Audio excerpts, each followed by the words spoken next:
بسم الله الرحمن الرحيم. السلام عليكم ورحمة الله وبركاته. اليوم راح نعمل غنية باستخدام هذا البرنامج اسمه سبريك. بنكبس عليه،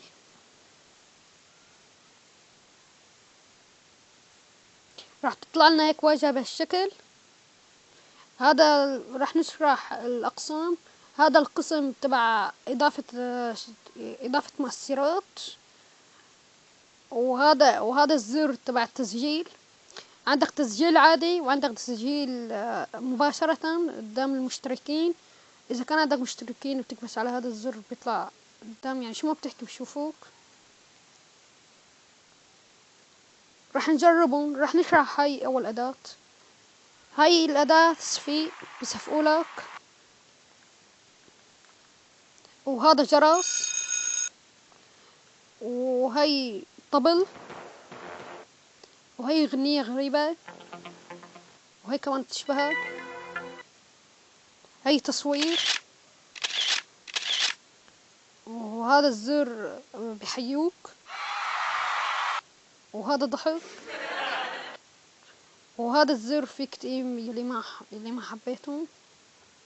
وهذا الزر تبع الميكروفون. شوف هون شلون عم يطلع الحكي، مؤثرات الصوت. راح مثلا نكبس على الأون، ما بيطلع صوت، هون بيطفي الميكروفون. نكبس بنشغله بيشتغل. هذا القسم تبع شو عندك متابعين، هذا المتابعين، وهذا عدد اللايكات، ملفك الشخصي. وهذا الزر الأغاني تبعتك. هذا الزر الواجهة الرئيسية. وهذا الزر قديش عم تعمل أغاني.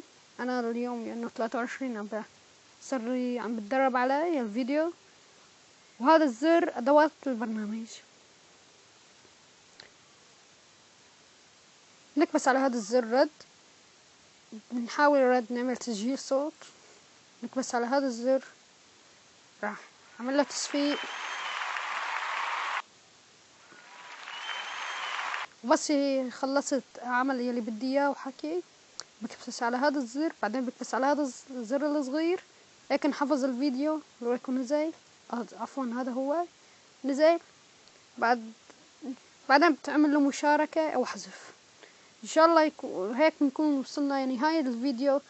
لا تنسى تعملنا لايك وشير وسبسكرايب. بنشوفكم